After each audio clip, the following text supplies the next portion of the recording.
प्यारे बच्चों, इस YouTube चैनल में आप सबका स्वागत है। आज हमारा टॉपिक है अध्याय 2 सूक्ष्मजीव मित्र एवं शत्रु। वायरस ये बेहद सूक्ष्म और एक कोशिकीय होते हैं। इन्हें निर्जीव व सजीव दोनों ही श्रेणियों में रखा जाता है। ये विभिन्न आकृति के होते हैं, जैसे छड़ाकार, गोलाकार आदि। ये अपने भोजन के लिए दूसरे सजीवों पर निर्भर करते हैं। इन्हें परजीवी कहा जाता है। जीवाणु ये एक कोशिकीय होते हैं। ये सभी जगह पाए जाते हैं, यहाँ तक कि मनुष्य के शरीर में भी। ये भी विभिन्न आकृतियों के होते हैं और परजीवी होते हैं, जैसे छड़नुमा, स्पाइरल जीवाणु आदि। कवक ये एक कोशिकीय भी होते हैं और बहुकोशिकीय भी। जो कवक अपना भोजन सड़े गले या मृत पदार्थों से प्राप्त करते हैं, मृतोपजीवी कहते हैं। जो दूसरे जीवों पर निर्भर रहते हैं, ये परजीवी हैं। इनके अलावा भी कई अन्य प्रकार के सूक्ष्मजीव होते हैं जो एक कोशिकीय होते हैं।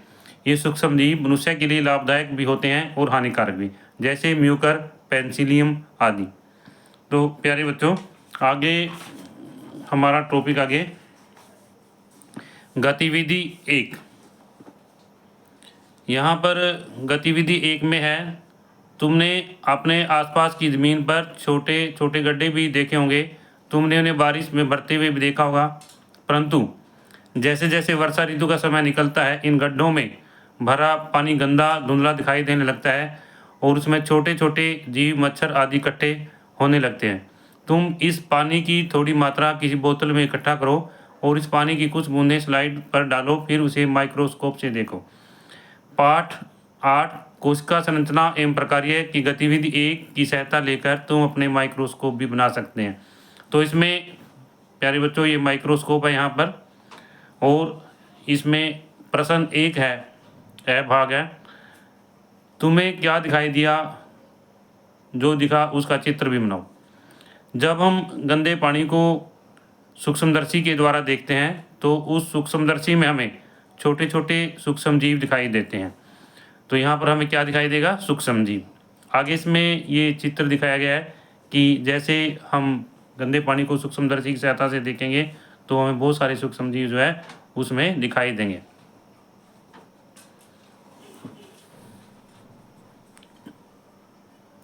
इससे आगे है, माइक्रोस्कोप में दिखाई देने वाली संरचना का लक्षण लिखो।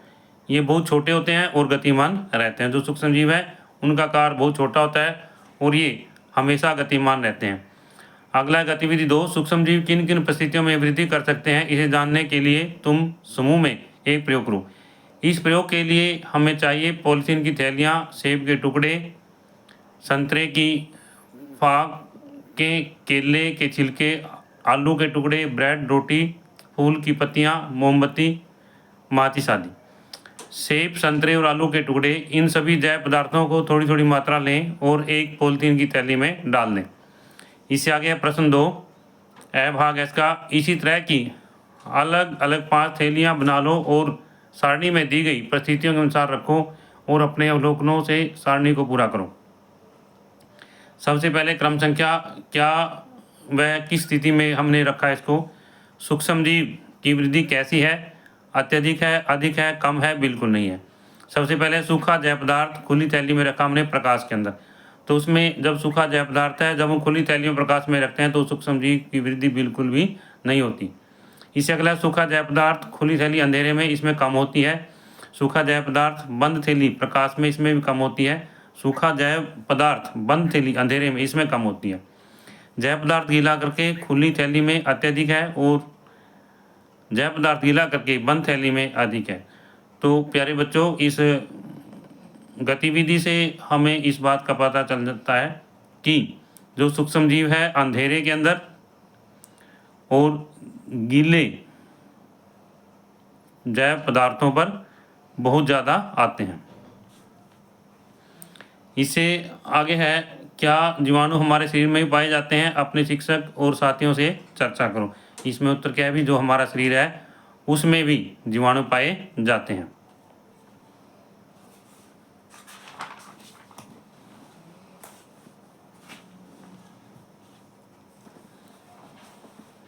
इसके बाद आगे है, सूक्ष्मजीव कौन कौन से आवास में रहते हैं?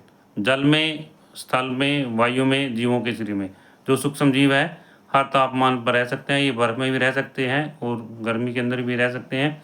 ये जल, स्थल, वायु और हमारे शरीर के अंदर भी पाए जाते हैं। कुछ सूक्ष्म जीव हमारे शरीर में पाए जाते हैं, ऐसे सूक्ष्म जीवों के नाम लिखो। हाँ, किसमें क्या है भाई, लैक्टोबैसिलस और इकोलाई, ये सूक्ष्म जीव जो है हमारे शरीर में भी पाए जाते हैं। इससे आगे है, गर्मी के दिनों में खाद्य पदार्थ जैसे सब्जी, दाल, दूध इत्यादि जल्दी खराब हो जाते हैं। ज़्यादातर घरों में खाद्य पदार्थों को खराब होने से बचाने के लिए उन्हें फ्रिज में रखा जाता है। जिन घरों में फ्रिज नहीं होता वहाँ खाद्य पदार्थ को सुरक्षित रखने के अन्य तरीके अपनाए जाते हैं। तो प्यारे बच्चों, जैसा कि हम देखते हैं, जो दूध है हम गर्मियों में फ्रिज के अंदर रखते हैं, सब्जियां जो फ्रिज के अंदर रखते हैं, जो घर में सामान बच जाता है खाने का वो भी फ्रिज के अंदर रखते हैं। तो उसमें क्या कारण है कि वो फ्रिज में सामान ख़राब नहीं होता? उसका क्या कारण है कि जो फ्रिज है, फ्रिज के अंदर का तापमान कम होता है। तापमान कम होने से उस तापमान पर जो बैक्टीरिया है या जीवाणु है वो पनप नहीं सकते, इसलिए जो भोजन है वो खराब नहीं होता। अब आगे है प्रश्न 3, फ्रिज या रेफ्रिजरेटर में रखने पर खाद्य पदार्थ शीघ्र खराब नहीं होते, क्यों? क्योंकि फ्रिज का तापमान कम होता है, इस तापमान पर बैक्टीरिया पनप या वृद्धि नहीं कर पाते। इससे आगे है, बड़े स्तर पर इस विधि से खाद्य सामग्रियों, फलों, सब्जियों आदि को सुरक्षित रखने के लिए व्यापारी किसका प्रयोग करते हैं? कोल्ड स्टोरेज का। किसका प्रयोग करते हैं भाई? कोल्ड स्टोरेज का। घरों में रेफ्रिजरेटर के अलावा और कौन से साधन या विधियां हैं जिसके द्वारा खाद्य पदार्थों को सुरक्षित रखा जाता है? पता करके लिखो। गर्म करके, चीनी या नमक का प्रयोग करके, तेल, सिरका का प्रयोग करके, बंद डिब्बों में रख करके हम इनको सुरक्षित रख सकते हैं। यदि दूध को बिना गर्म किए रख दिया जाए तो वह खराब क्यों हो जाता है? बिना गर्म किए दूध में सूक्ष्म जीव तेजी से वृद्धि करते हैं। तो प्यारे बच्चों, आगे है हमारे पास में प्रश्न 4। प्रश्न 4 क्या कहता है भाई? निम्न प्रश्नों के उत्तर दीजिए। पहला है, मटर के पौधों की जड़ों में कौन से जीवाणु पाए जाते हैं? इनका क्या कार्य है? राइजोबियम नामक जीवाणु पाए जाते हैं। कौन से पाए जाते हैं भाई? राइजोबियम नामक जीवाणु पाए जाते हैं। ये वायुमंडल की नाइट्रोजन को नाइट्रेट में बदलते हैं, इसे नाइट्रोजन स्थिरीकरण भी कहते हैं। सूक्ष्म जीवों के दैनिक जीवन में क्या उपयोग है? पता करके लिखो। इसमें जो लाभदायक सूक्ष्म जीव है उनके बारे में हम लिखेंगे। नंबर 1, दही, ब्रेड व केक बनाने में कार्य, कार्बनिक अवशिष्ट पदार्थों का अपघटन, औषधि उत्पादन में, अल्कोहल, शराब एवं एस्टिक एसिड उत्पादन में, भूमि में नाइट्रोजन स्थिरीकरण में आदि। सूक्ष्म जीवों से होने वाले नुकसान के कोई 3 उदाहरण लिखो। तो प्यारे बच्चों, सूक्ष्म जीव हमारे लिए लाभदायक भी हैं और हानिकारक भी हैं। यहाँ हम इनके नुकसान के बारे में उदाहरण लिखेंगे 3। नंबर 1, मनुष्य, जंतुओं एवं पौधों में रोग उत्पन्न करते हैं। नंबर 2, भोजन, कपड़े एवं चमड़ों को संदूषित करते हैं। तीसरा है, उपयोगी वस्तुओं को खराब करते हैं। किन्हीं 4 पदार्थों के नाम लिखो जो सूक्ष्म जीवों को नष्ट करने के काम आते हैं। तो प्रतिजैविक पदार्थ, स्ट्रेप्टोमाइसिन, टेट्रासाइक्लिन आदि, सोडियम बेंजोएट, नमक, चीनी, सिरका आदि, ये सभी जो है सूक्ष्म जीवों को नष्ट करने के काम आते हैं। जैसे नमक है, चीनी है, सिरका है, इनकी उपस्थिति में सूक्ष्म जीव जो है वृद्धि नहीं करते। दैनिक जीवन में उन पदार्थों का उपयोग कहाँ करते हैं? उदाहरण से लिखो। नमक अचार में, प्रतिजैविक पदार्थ रोगाणुओं को नष्ट करने में, चीनी जैम जेली में, तेल, सिरका अचार व परिरक्षण में, वैक्सीन बीमारियों के बचाने में। यहाँ पर जो ये पदार्थ हैं उपयोग किए जाते हैं। इससे आगे है, दूध को दही में बदलने का कार्य लैक्टोबैसिलस नामक जीवाणु करते हैं। जीवाणु की यह क्रिया एक निश्चित तापक्रम पर ही कर पाते हैं। उनकी यह क्रिया किण्वन कहलाती है। इन क्रिया के अन्य उपयोग पता करके लिखो। तो इसमें दूसरे उपयोग है शराब बनाने में और बिस्कुट और ब्रेड बनाने में, यानी बेकरी में इनका उपयोग किया जाता है जीवाणुओं का। फिर आगे है, सूक्ष्म जीव हमारे लिए लाभदायक होते हैं, इसी तरह कुछ हमारे लिए हानिकारक होते हैं। सूक्ष्म जीवों से होने वाली बीमारियों के कोई 3 उदाहरण दो। तो इसमें है पोलिया, हैजा, क्षय रोग, खसरा, चिकन पॉक्स, ये सभी बीमारियां जो है चिकन इसके द्वारा होती हैं। कुछ हानिकारक सूक्ष्म जीवों के नाम लिखो। जीवाणु, विषाणु, प्रोटोजोआ, वायरस। निम्न साधनों द्वारा प्रसारित रोग व उनके कोई 2 कारक लिखो। यहाँ पर जैसे वायु है, वायु रोग का नाम है, वायु के द्वारा क्षय रोग है और रोग का कारण है जीवाणु। अगला, जल द्वारा टाइफाइड जीवाणु, भोजन द्वारा हैजा जीवाणु, संपर्क के द्वारा चिकन पॉक्स वायरस, कीट व जंतुओं के द्वारा मलेरिया प्रोटोजोआ। इसके आगे है यहाँ पर प्रश्न नंबर 8। इसमें है, अपने शिक्षक व साथियों की मदद से निम्न सारणी को भरो। तो इसमें मानव रोग दिया गया है, सूक्ष्म जीव जो रोग फैलाता है, संचरण का माध्यम है और लक्षण है। जैसे अतिसार है, प्रोटोजोआ के द्वारा फैलता है और लक्षण क्या है इसमें, पेट दर्द, दस्त लगना आदि है। अगला हैजा, हैजा जीवाणुओं के द्वारा फैलता है, भोजन को दूषित होने का कारण है, इसका फैलने का कारण है भोजन का दूषित होना और पेट में दर्द होना, आंतों का कमजोर होना आदि इसके लक्षण है। खुजली, ये परजीवी कवक संपर्क वायु के द्वारा फैलता है ये, और खुजली होना, त्वचा पर दाद होना आदि। इसके बाद दाद, कवक संपर्क शरीर का पर गोल गोल जो है लाल रंग के चकते बन जाना। नंबर 5 है टीबी। टीबी जीवाणु के द्वारा फैलती है, रोगी द्वारा छोड़ी गई सांस, थूकने, छींकने आदि से संक्रमित वायु द्वारा यह दूसरे व्यक्ति को लग जाती है। बलगम है, मुंह से खून आना, ये इसके लक्षण है। टाइफाइड जीवाणु संक्रमित भोजन और पानी के द्वारा फैलता है। और अगला बुखार, उतरना चढ़ना। उसके बाद है पीलिया वायरस, दूषित भोजन के द्वारा शरीर का पीला पड़ जाना, भूख न लगना, मूत्र अधिक पीले रंग का आना आदि इसके लक्षण हैं। इसके बाद प्यारे बच्चों 9वां प्रश्न है, अपशिष्ट जल के उपचार में सूक्ष्मजीव किस प्रकार सहायता करते हैं। इसमें कैसे सहायता करते हैं, सूक्ष्मजीव अपशिष्ट जल में पाए जाने वाली अशुद्धियों को खा जाते हैं। इसके बाद में जंतुओं पादपों द्वारा नाइट्रोजन का उपयोग करते रहने पर भी वायुमंडल में इसकी मात्रा स्थिर बनी रहती है। ऐसा नाइट्रोजन चक्र के द्वारा होता है, यह चक्र निरंतर चलता रहता है। पौधों में सूक्ष्मजीवों द्वारा उत्पन्न होने वाले कोई 3 रोगों के नाम व उनके कारक भी लिखो। इसमें क्या है, भिंडी पीत वायरस, नींबू कैंकर, जीवाणु, गेहूं का रस्ट रोग, कवक।